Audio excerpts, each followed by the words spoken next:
think the challenge of any organization is how to maintain its dynamisms, how we can evolve and very quickly build the future. I think the danger of any organization is be stuck in the past. I think we need to respect the past and build the future. Hopefully, this is what CIAT is all about. What's really interesting about CIAT is innovation was always part of our DNA. If you look at our history that John mentioned today, we looked at a lot of innovation in a research component, in an organizational component, in our relationship and partnership component. So what I'm hoping to do today is like take one subset about how we are going to build the future, looking at one specific technology. To do that, I'm going to go back to the past. I'm going to go 51 years ago, and then it will be my only slide about the history, and then move forward. So if you look exactly 51 years ago, the Green Revolution started. ERI and CIAT and other partners celebrated last year the development of IR8. It was following Borlaug example at Summit. It was one of the major achievements in terms of agriculture research. The developed IR8 created a huge benefit for the subcontinent and also for Latin America. And Peter Jennings, who incidentally started his career at ICA before ERI was established, before CIAT was established, working with Fedar Rose here in Palmyra, brought very quickly IR8 to Latin America and created the whole revolution that we benefit all of us, from Argentina, Uruguay to Mexico. In fact, there is still an IR8 variety in Mexico still grown right now. So this was one of the kind of innovation coming from breeding. So what are the CIAT breeders have been doing and how they can maintain their dynamisms and always looking for the future. CIAT breeding objectives are somehow well defined, but we have evolved over the time. Initially, it was yield and pest diseases, but over the years, we have strengthened and using kind of creative strategic thinking, incorporated several new areas of our investment. Creating new end product. Waxy cassava was not in any strategic planning. It was one of the major achievements more recently. Meeting consumer expectation in terms of the quality of the grains, the quality of our forage, and developing more nutritious crops. I think we heard from Ruben, we heard it from the president about the impact of high iron, high zinc beans, and also the achievement of provitamin A cassava. So the objectives of the breeding program have been always evolving. The question have been always kind of incorporating new innovation in our breeding system. And over the years, we had several milestones. I'm not to go to all of them. In fact, it was a subset of what we have achieved in the past. But from the beginning, the CIAT breeders have tapped into the diversity. We established the double haploid in rice very quickly and integrated with the rice breeding program. And several of the people who did it are here. We had a very elegant programs on recurrent selection, but in the context of apomictic and sexual. There is very few programs that have incorporated recurrent selection in an apomictic and sexual system, as in the case of brachiaria. We have incorporated markers and genome sequencing within our breeding program. More recently, Steve Beebe has been able to achieve major adaptation to acid salt in tapping into coccineus, Phaseolus coccineus, in a way using major impact on very complex traits. We have also kind of used several structure population and developed hybrid rice. And more recently, we have engaged in genomic selection in rice, which are now used extensively in the private sector for wheat and for maize. So CIAT breeding program has evolved, has incorporated innovation across the years. Now, the challenge forward, and this is a kind of landmark article coming from University of Minnesota, but the infographics are coming from CCAF here at CIAT, is that if we look at the trend, and this is, I encourage you to read this article by Ray, I think it was 2013 or 2014, about the global production needs for the next decades. And it's really evident that we need to double the yield production if we want to kind of ensure that we are not encroaching on new land production. This is a case for like 4 crops, but you can extend it to multiple crops, especially CIAT crops. So a big challenge, how we are going to use our strengths in the past to build our future. So in the case of CIAT, we are looking at multiple strategies that are parallel and well integrated. Some are related to how we are closing the yield gap in terms of by kind of enhancing our agronomical practices. FLAR has been leading this effort. How we are going to reduce post-harvest losses, how we are going to protect yield gain. In multiple countries, due to climate change, we are seeing a kind of shift in pests and diseases, how we are going to anticipate these kind of pests and diseases, and how we are going to integrate precision phenotyping with our breeding. At the same time, how we are going to accelerate genetic gain using multiple strategies in breeding. And the team here at CIAT and across SCG has been kind of using novel breeding strategies. I think CIMMYT has been leading the way for maize and wheat in terms of genomic selection. CIAT and CIRAD has been leading the use of genomic selection in case of rice. And how we are going to integrate our sequencing and bioinformatics and big data with our breeding. And obviously there's other areas, but one area is related to genome editing. Now, who here has an Economist or National Geographic subscription? Okay. So if we look at genome editing, it has been in the press in the last couple of years. It's really a revolutionary tool in the case of human and also in plants on how we can modify genome regions with very targeted high precision. What's really interesting about this technology, and this is different from different technologies in the past, it was initiated in 2012, but look what happened since 2014. And this is a subset of covers of scientific magazines and also kind of popular magazines. This was on Economist, National Geographic, but obviously there is the technical part in terms of Science and Nature and PNS and other kind of technical meetings. And the revolution is continuing. It's like maybe one of the most exciting area on human biology right now. It's most probably one of the most kind of promising technology in terms of agriculture. So what are we doing at CIAT? We team with several leading organizations. NARU in Japan was one of them since 2014. And we start initiating several activities, how we can accelerate the breeding using genome editing. Right now, we have 3 major projects on the 3 crops. Some are related to gene function, some are related to diseases, some are related to waxy cassava that I will explain, and some are related to nutrition quality and digestibility. I'm going to go through very quickly through a series of examples. Through a collaboration with Stanford and University of Iowa, we are already kind of knocking several genes for disease resistance in case of rice. We have quite advanced. In the case of beans, we had a major breakthrough this year in terms of the transformation system that is needed for genome editing. At the same time, we are targeting 2 key genes related to antinutritive compounds. So again, how we are going to use this kind of technology for a very specific purpose. Some will be on the area of nutrition, some will be area on climate change, some will be the areas on productivity, disease resistance. In the case of waxy, we have been quite successful of identifying a natural mutant and incorporate it with our breeding program. However, the breeding of cassava is very complex and take time.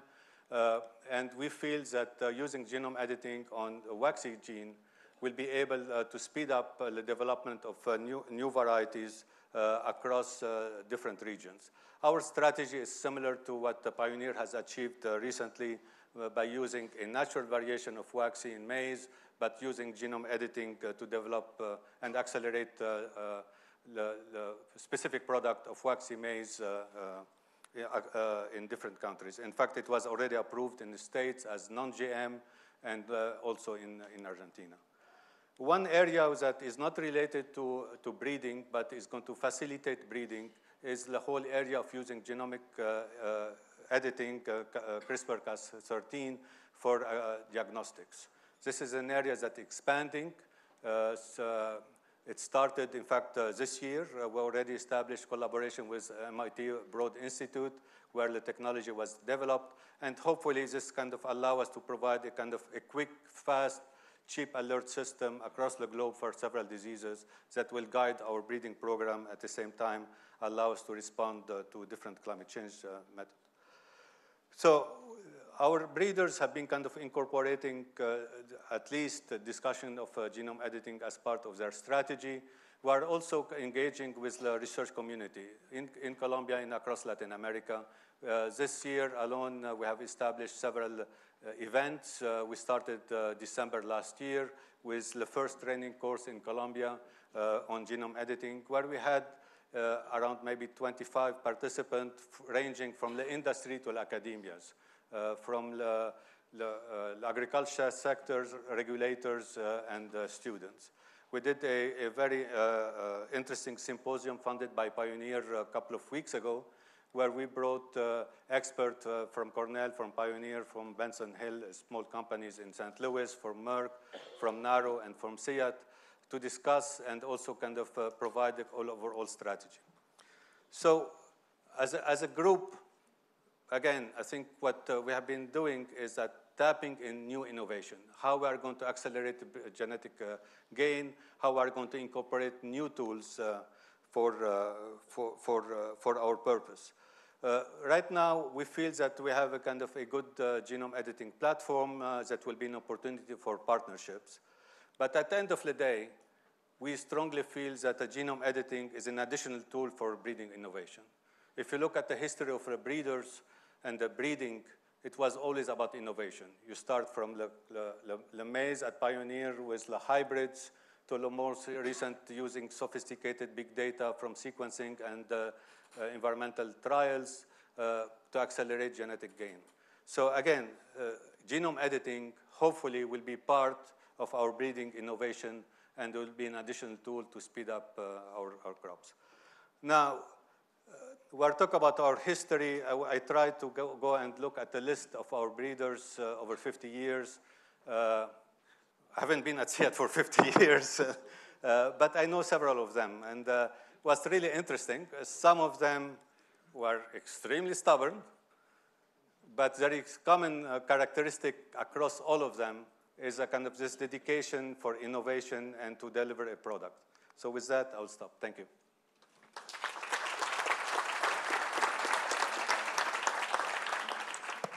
I thought it was that picture, Joe, that you showed of all the breeding innovations and how at the forefront of these kinds of really important enabling tools CIAT has been.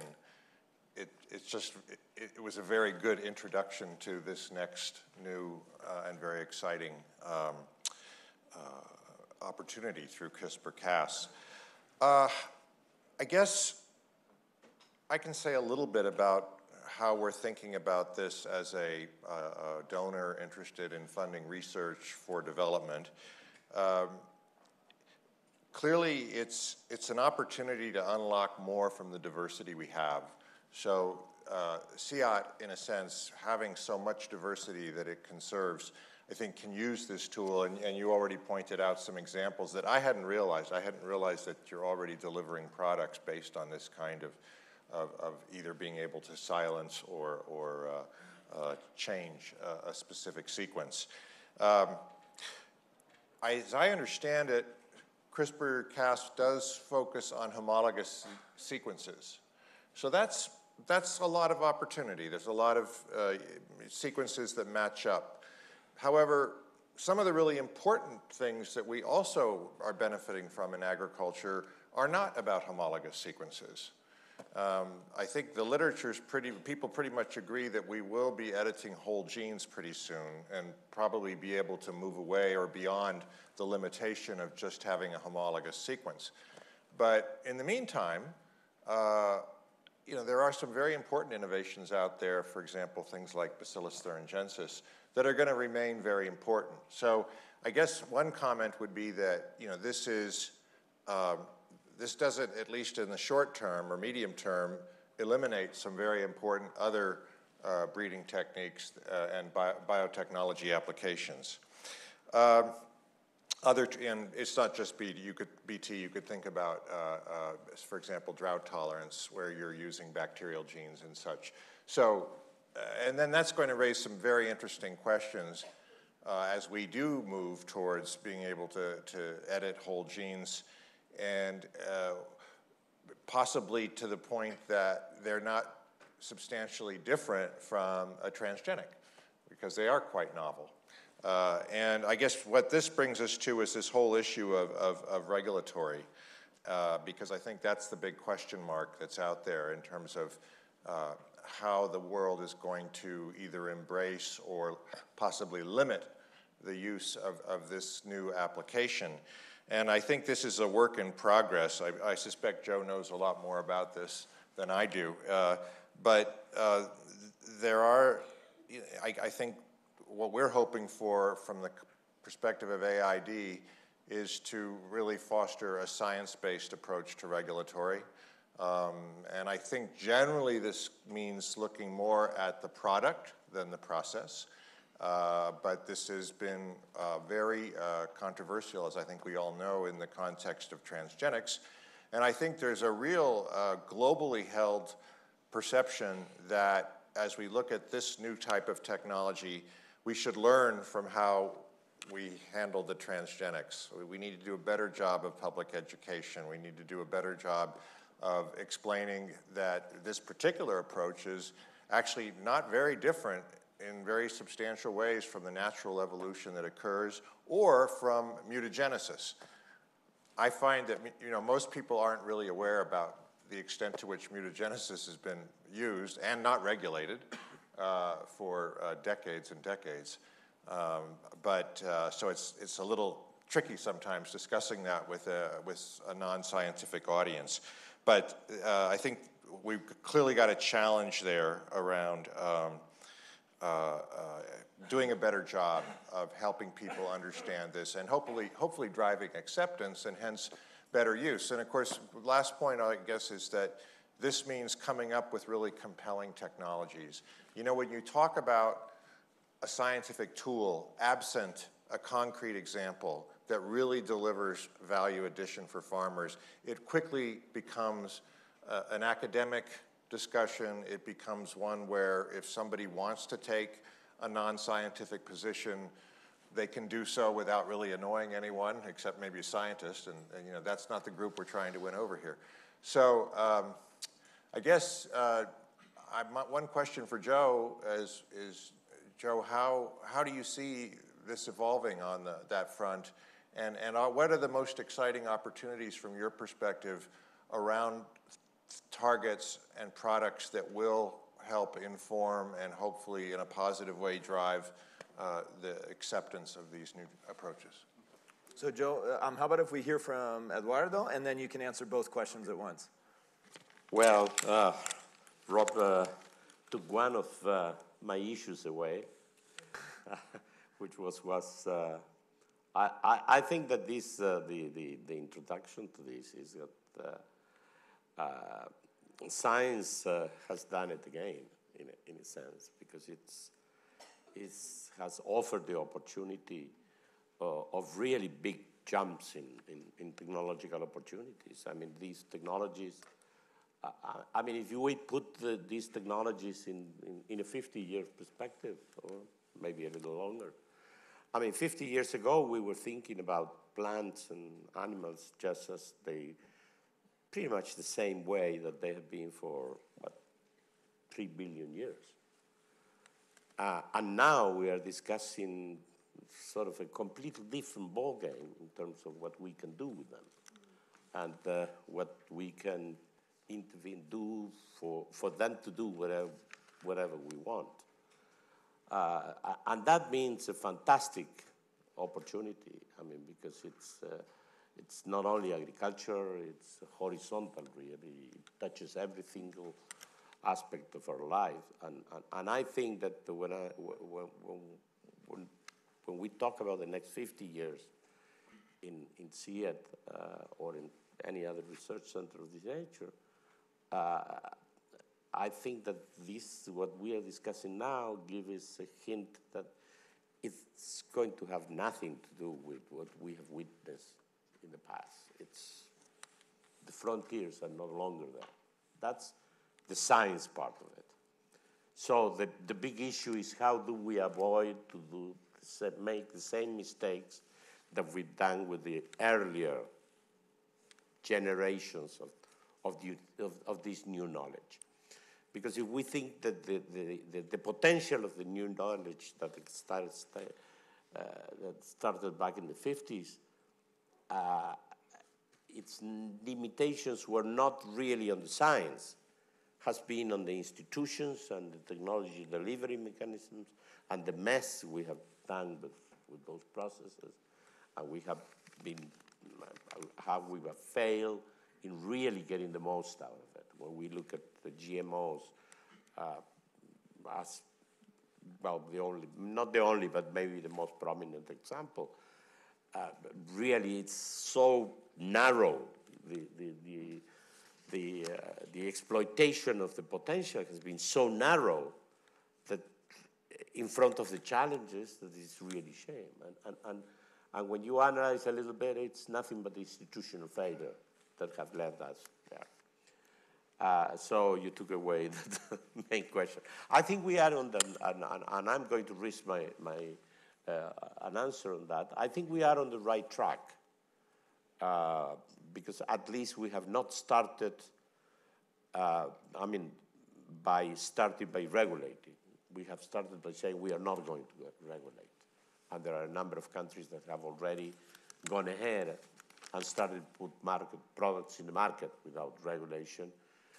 And then there is the growing common sense that how do we regulate something that, as Rob very well described, it's not very different from something we've been doing for a long time and not regulating. And again, how would we know what would regulate if we cannot distinguish what's been intervened from what has not been intervened? So there is a whole practical issue. So I think that we are on, but we should not be content with that. I mean, we should be very careful and make the proper steps to make sure that that trend continues. Now, having said that, my concerns and my questions or my comments would go in the direction of two issues that have not been discussed much here, although there has been a lot of discussion and a lot of interchange about the collaboration. I mean, there is an issue that, the field, the institutional structure, and I think that Phil, I don't know where he's here, yesterday talked a little bit about that. There has been very important macro changes in agricultural research structure, who's funding the private sector, all the issues. But there is another issue that's been, and it's more linked to the molecular biology, is that molecular biology, it's not in the agricultural institutes. It's in the universities. That's a fact. When you look at the publications records, that's very evident. It's not, the capacities to do this, to handle these technologies are not in the traditional partners of the CGR. They are in the university, in the academics. And that's one issue, and it's a big issue because academics is not used. Well, first of all, universities, at least in Latin America, and I think in other parts of the world the same, are not the best equipped institutions to interact with the private sector and the productive sectors. Usually they have a lot of limitations. They have to go better, but the public-private issue between at university level, at least in Latin America, it's not an easy one to handle. That's one. But then we need to create a new sort of institutional environment to move on these technologies, because that's where the country's capacities are in these new fields. But then, to finish, I want to call attention to something else that, and this has not been discussed in the last 2 years. It's in the technology delivery mechanisms, the seed systems, to make it short. One of the problems, and I think that there's a recent paper by someone from ISPRI, for David Spielman, I guess, is showing that we are not doing much, we are not improving much in the seed business. I mean, rotation, germplasm rotation, it's not improving. Actually, it's in some cases, it's been going down. So if except for the large multinational companies, the sort of the national systems are not evolving into being an active mechanisms to take the research results into the fields, we do have a problem, a big one.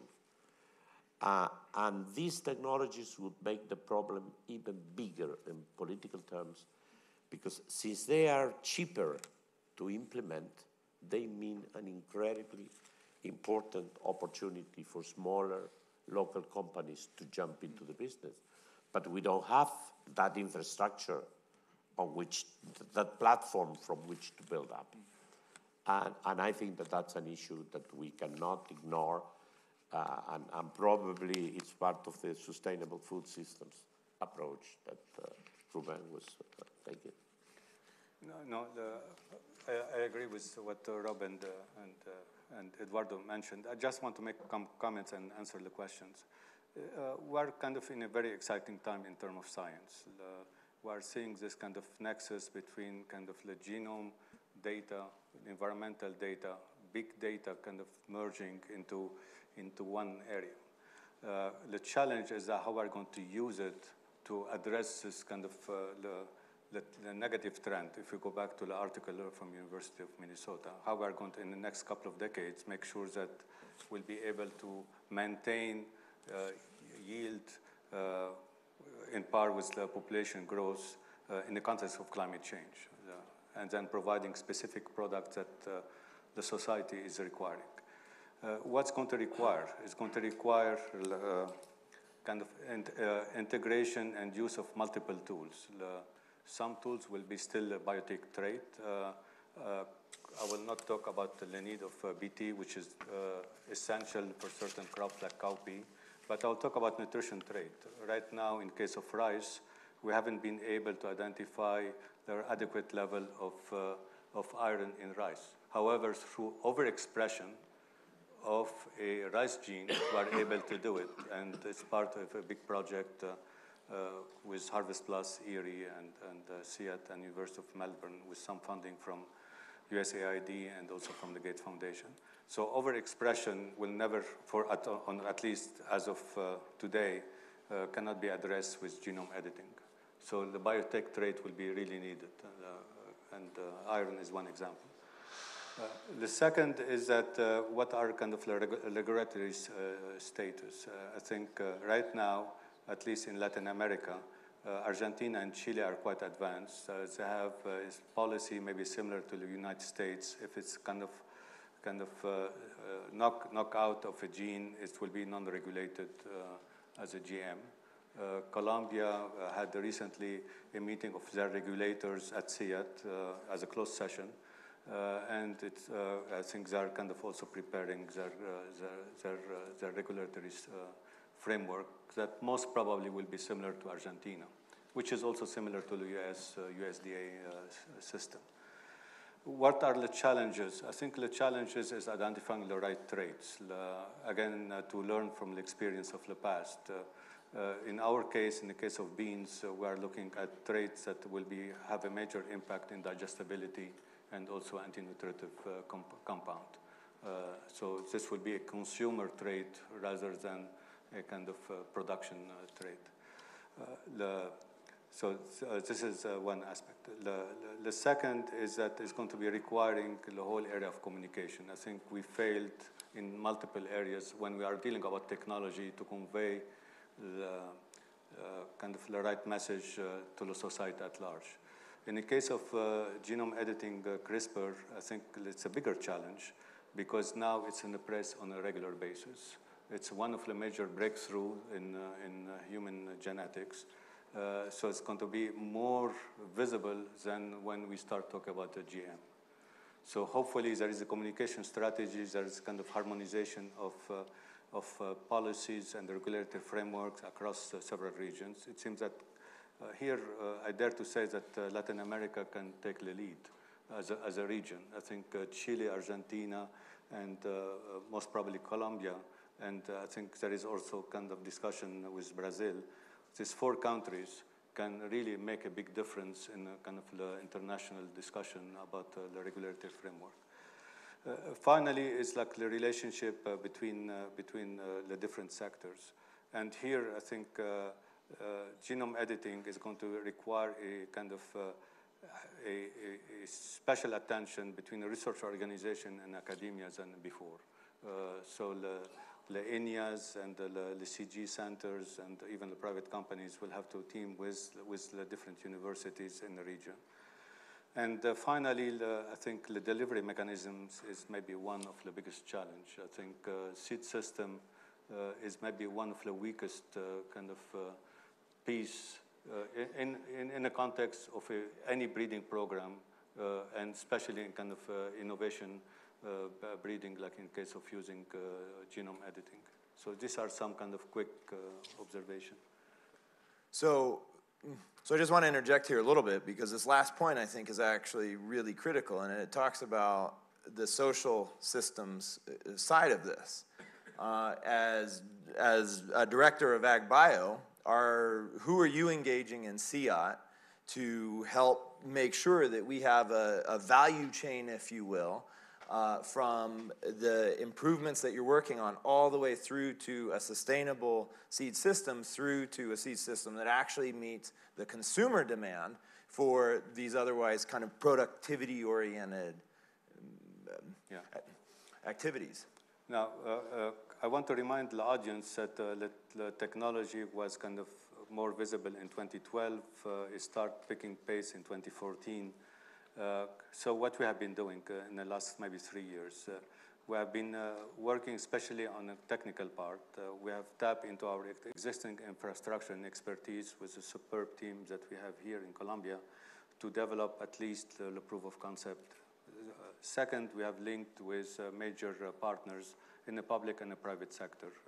I'm not going to go through the list, but it's an extensive list. And we have conducting several workshops, bringing different actors from academia's seed sectors and also private sector.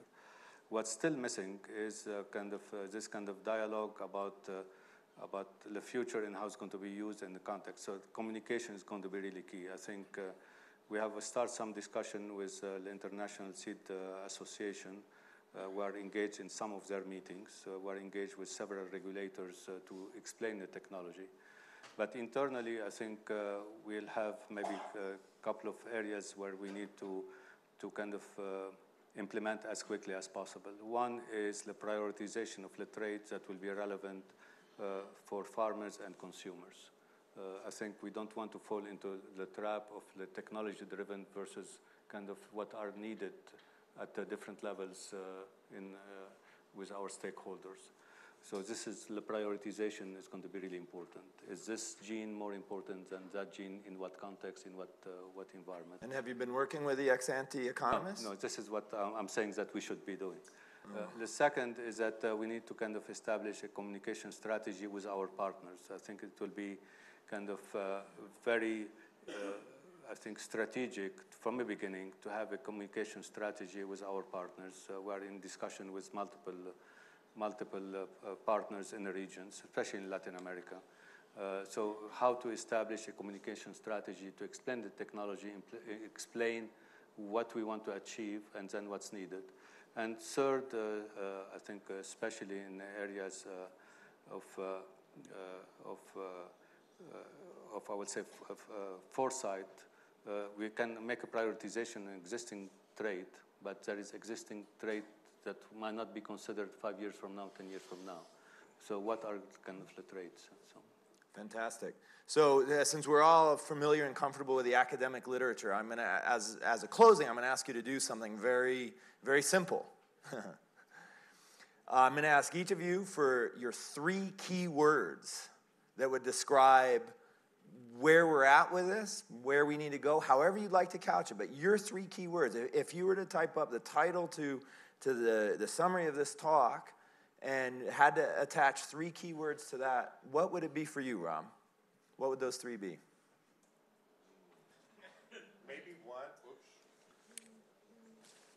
Maybe one is leapfrog. And that's because Joe mentioned, he talked about waxy cassava. And he said, well, you know, you could breed it, but it'd be really hard, because it's hard to breed cassava. Well, it's hard to breed quite a few crops that haven't had the kind of investment that rice, wheat, and maize have had, or even beans. So leapfrog. So leapfrog, that's one. A second one would be maybe leverage. And that would be about Eduardo mentioned the universities. But I'm also thinking about the private sector. And, you know, in the transgenics, the private sector, because it was so challenging in terms of all the regulatory and the costs, they basically dominate. But here, if this is a different regulatory landscape, maybe there's room for more players. So interesting about where the private sector is, but also, you know, how many hundreds of flowers are going to bloom. That was more than a word. So leapfrog, leverage. Do you have another one with an L?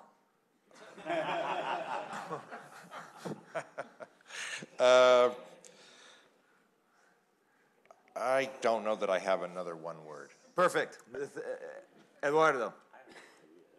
Well, how about seed systems? I think that would be key. No, I think I'll go with the last of Rob's idea, which I think it's the big important.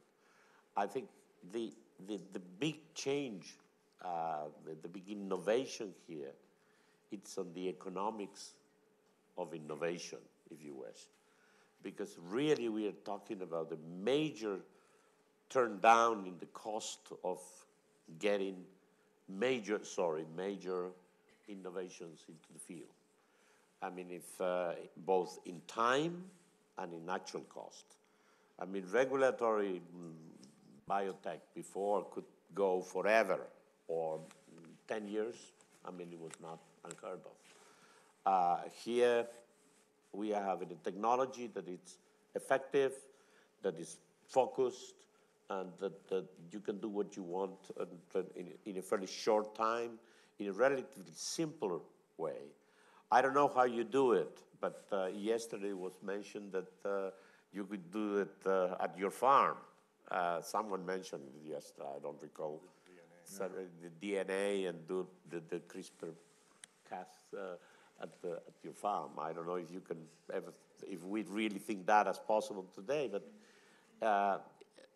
then that would, if that is really going to evolve, if we make sure that that evolves, that this opportunity evolves in this direction, potential direction, we may be in front of a major change in the structure of the system. Fantastic. Quick comment from Rob, and then... It's the third word. Third word. Doesn't begin with an L. Oh. Diversification. And the reason I say that, it builds on the leapfrog idea. In that other room I was in with the other donors this morning, people are talking about, you know, the interest in diversifying the diets and nutrition. And one of the challenges has always been that we don't have ways to necessarily target smaller crops without a huge investment that might not be commensurate. But if we have shortcuts along the lines that Joe talked about, maybe this is a way to make significant changes in commodities for which very little attention has been paid. So in reality, leapfrogging again, but from a different standpoint. Joe, a final word or two, and then we'll wrap it up. Okay, I think my 3 words will be integration with multiple breeding strategies, with kind of this revolution in informatics and bioinformatics and genome sequencing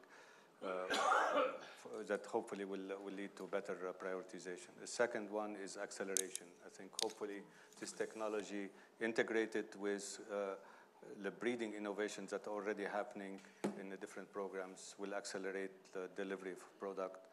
And finally, I would say engagement. I think engagement at different levels, at the technical, at the kind of the more general public regulators will be really essential for the success.